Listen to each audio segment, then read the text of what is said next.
누가복음 15장 11절에서 16절입니다. 예수께서 말씀하셨다. 어떤 사람에게 아들이 둘 있는데 작은 아들이 아버지에게 말하기를 아버지 재산 가운데서 내게 돌아올 몫을 내게 주십시오 하였다. 그래서 아버지는 살림을 두 아들에게 나누어 주었다. 며칠 뒤에 작은 아들은 제 것을 다 챙겨서 먼 지방으로 가서 거기서 방탕하게 살면서 그 재산을 낭비하였다. 그가 모든 것을 탕진했을 때에 그 지방에 크게 흉년이 들어서 그는 아주 궁핍하게 되었다. 그래서 그는 그 지방의 주민 가운데 한 사람을 찾아가서 몸을 의탁하였다. 그 사람은 그를 들로 보내서 돼지를 치게 하였다. 그는 돼지가 먹는 지염 열매라도 좀 먹고 배를 채우고 싶은 심정이었으나 그에게 먹을 것을 주는 사람이 없었다. 아멘. 1절부터 7절은 이른 양의 비유, 8절부터 10절은 이른 드라크마의 비유, 11절부터 32절은 탕자의 비유였습니다. 이른 양 비유에서는 양 100마리 중에 한 마리를 잃었습니다. 이른 드라크마의 비유에서는 10개 중에 한 개를 잃었습니다.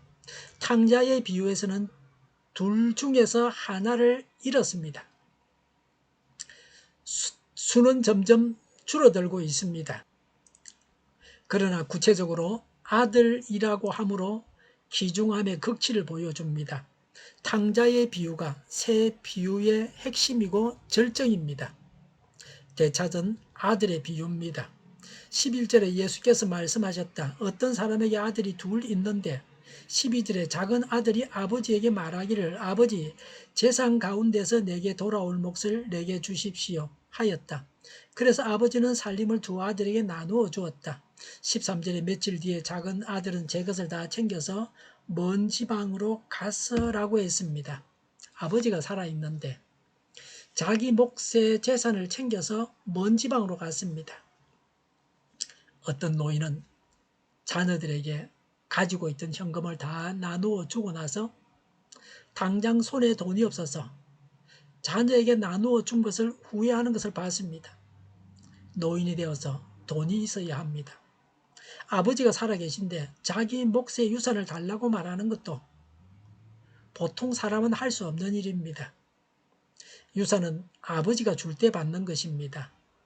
아들이 달라고 할 성질의 것은 아닙니다. 아버지가 살아있는데 유산을 달라고 해서는 안 됩니다. 아버지가 아들한테 주지 누구한테 주겠습니까? 그런데 달라고 아버지가 살아있는데 그래서는 안 됩니다. 그 자체가 불효입니다. 이 아들은 불효자였습니다. 그 당시 상속법은 장남이 3분의 1, 2, 차남이 3분의 1을 상속받게 되어 있습니다. 그러나 부친이 돌아가시기 전에 상속을 받을 경우에는 차남이 9분의 1밖에 받지를 못합니다. 부친이 죽을 때까지 그 사용권을 소유하고 관장하게 된다고 합니다. 그 아들은 먼 지방으로 갔습니다. 부모님으로부터 간섭을 받고 싶지 않다는 겁니다. 자유롭게 살고 싶다는 겁니다. 자유롭게 살려고 가출을 해서 처음에는 건전하게 아르바이트를 하다가 술집에서 근무하다가 룸살롱의 접대부가 됩니다. 인간은 하나님을 떠나고 싶어 합니다. 하나님의 간섭을 싫어하고 자기 마음대로 살고 싶어 합니다. 하나님을 떠나는 자체가 죄입니다. 인간의 진정한 자유는 하나님 안에서 누리는 것입니다. 하나님을 떠난 자유는 자유가 아닙니다. 13절에 거기서 방탕하게 살면서 그 재산을 낭비하였다. 14절에 그가 모든 것을 탕진했을 때에 라고 했습니다.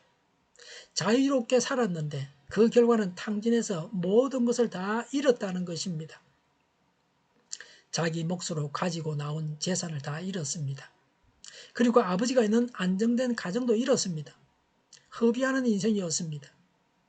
방탕한 생활로 재산을 다 날려버렸습니다. 쌓지는 못하고 쌓아놓은 것을 허무는 인생입니다. 나는 허물고 있습니까? 쌓고 있습니까? 재물을 쌓고 있습니까? 시간을 낭비하고 있습니까? 정열을 허비하고 있습니까?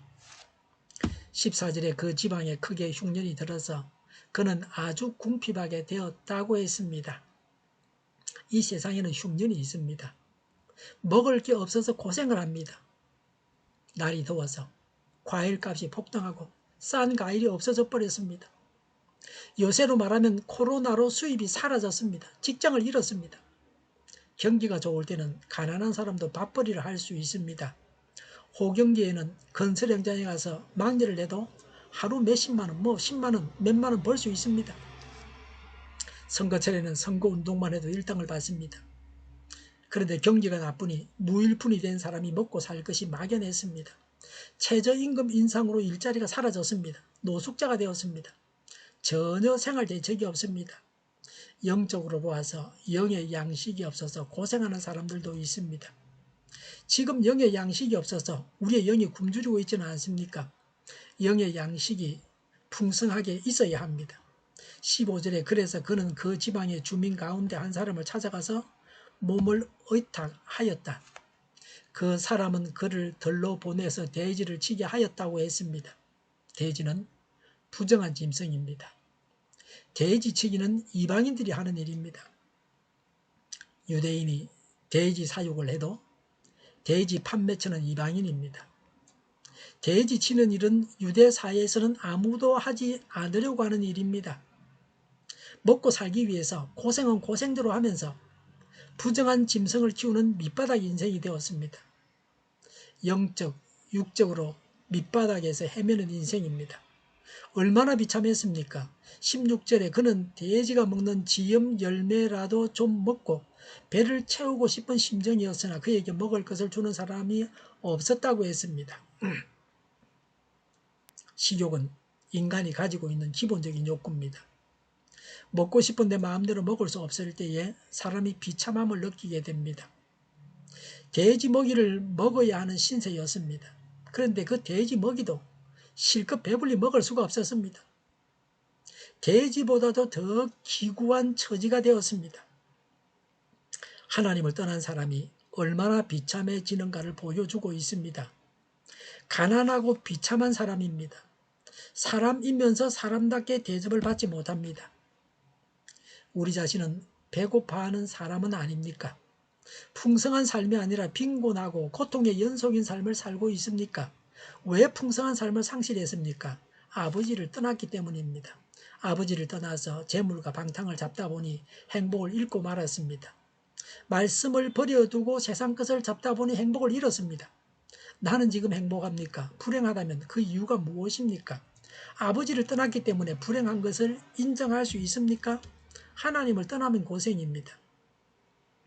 재물, 세상, 쾌락을 쫓지 말고 하나님을 쫓고 하나님만 바라봅시다. 하나님과 동행하며 하면 그곳이 천국입니다. 지금 내가 하나님과 함께하면 현재 나의 모습 그대로를 가지고도 나는 천국 생활을 할 수 있습니다. 기도하겠습니다. 하나님과 동행하며 천국을 이루게 하옵소서. 오늘보다 내일이 더 낫게 하옵소서. 교회가 분열되지 않고 하나가 되게 하여 주시옵소서. 모든 언론이 죄가를 다하게 하여 주시옵소서. 정의가 강물처럼 흘러가게 하여 주시옵소서. 하나님을 대적하는 법을 만들지 않게 하시며 이스라엘 법을 폐기하지 않게 하여 주시옵소서. 코로나19가 물러가고 전 세계적으로 백신을 신속하게 대량 생산해서 충분히 공급하고 치료자가 나오고 갇힌 생활이 끝나게 하여 주시옵소서. 수도권과 부산과 영도의 환자 복종을 막아 주시옵소서. 우리 오늘교회가 망구름집하게 하여 주시옵소서. 예수 이름으로 명하노니 모든 병만은 물러가고 몸의 모든 부분들은 온전하게 될지어다. 신유의 기적을 베푸셔서 지금도 저희의 질병을 고쳐 주시옵소서. 코로나로 진행하는 모든 자들을 고치시고 온전케 하여 주시옵소서. 저희와 교회와의 나라 민족을 불쌍히 여겨 주시옵소서. 잘못된 것을 제거해서 성결하게 하여 주시옵소서. 교회와 나라의 지도자 법을 허락하여 주시옵소서. 하나님께서 기뻐하시는 교회와 나라가 되게 하여 주시옵소서. 늘 맑은 공기를 마실 수 있게 하시며 공부하는 학생들에게 지혜를 더하셔서 앞서가게 하시며 합격의 영광을 누리게 하여 주시옵소서. 오늘도 하나님 안에서 차고 넘치는 삶, 복된 삶을 살게 하여 주시옵소서. 감사와 찬양을 주님께 돌려드리며 예수님의 이름으로 기도하옵나이다. 아멘.